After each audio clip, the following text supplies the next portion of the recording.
आपण पाहत आहात राईट न्यूज, बातमी आहे तशी।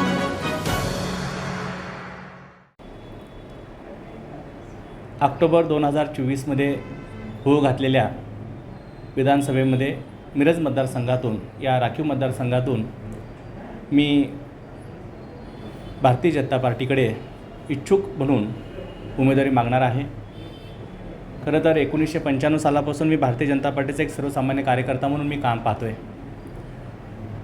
1994-95 सालात होणाऱ्या जावडेकर साहेबांची विधान परिषद निवडणूक असेल, त्यानंतर होणारे चंद्रकांतदादा पाटील यांची विधान परिषद निवडणूक असेल, त्यातून एक शिक्षण क्षेत्रात काम करत असल्यामुळं पदवीधर आणि शिक्षक मतदारसंघातून मी एक पक्षाचा एक प्रामाणिक कार्यकर्ता म्हणून कार्याला सुरुवात केली। त्याचबरोबर 2004 साली जतमधून विधानसभा लढत असताना किंवा 9, 14 आणि 19च्या विधानसभा आणि लोकसभेमध्ये मी मिरज विधानसभेचा निवडणूक प्रमुख म्हणून तिन्ही वेळेला या मिरज मतदारसंघातून, तसं पाहिलं तर काँग्रेसच्या या बालेकिल्ल्यातून मिरज विधानसभेमध्ये भाजपाला विजय खेचण्यामध्ये माझा नक्कीच खारीचा वाटा आहे। आणि याच याच्यामध्ये 2017-18मध्ये झालेल्या जिल्हा परिषद आणि महापालिकेमध्ये कधीही जिल्हा परिषदेवरती भाजप सत्ता आली नव्हती, परंतु एक कोर कमिटी सदस्य म्हणून मिरज मतदारसंघातून जिल्हा परिषद आणि मिरज पंचायत समितीमध्ये आपण यश संपादन केलं आणि भारतीय जनता पार्टीचा झेंडा फडकवला। महापालिका क्षेत्रामध्ये आपले नगरसेवक निवडत असताना माझी मिसेस अनिता वनखंडे या निवडून आल्या आणि महापालिकेच्या समाज कल्याण सभापती म्हणून त्यांना पक्षाने जबाबदारी दिली।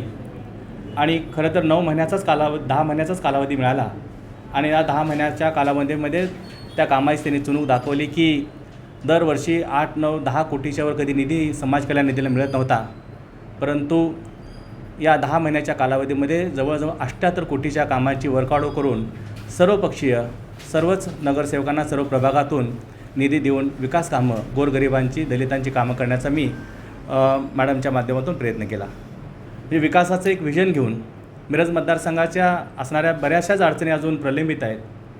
त्यामध्ये भाजी मंडईसारखा विषय असेल, शिवाजी क्रीडांगणासारखा विषय असेल, बालगंधर्व नाट्यगृहाचा विषय असेल, मच्छी मार्केटचा विषय आहे आणि त्याचबरोबर सगळ्यात महत्त्वाचा एवढा मोठा पैसा खर्च करून छत्रपती शिवाजी महाराज जो रोड आहे, असे विषय अनेक आहेत। या विषयावर मी नक्कीच पुढं आपल्या चर्चा करीन, परंतु अशा सर्वसामान्यांच्या ज्या अपेक्षा आहेत त्या पूर्ण करण्यासाठी आणि पक्षाकडे एक सर्वसामान्य कार्यकर्ता म्हणून मी भारतीय जनता पार्टीच्या शीर्ष नेतृत्वाकडं, प्रदेश आणि जिल्हा नेतृत्वाकडं मी उमेदवारी मागणी करणार आहे। आणि मला नक्की विश्वास आहे आपल्या भारतीय जनता पार्टीमध्ये राजेशाही, घराणेशाही चालत नाही, ही लोकशाहीच्या विचार काम करणारी पार्टी आहे आणि माझ्या कामाचा विचार करून येणाऱ्या 2024च्या या विधानसभेला मिरजमधून मला उमेदवारी नक्की मिळेल अशी आशाही आहे।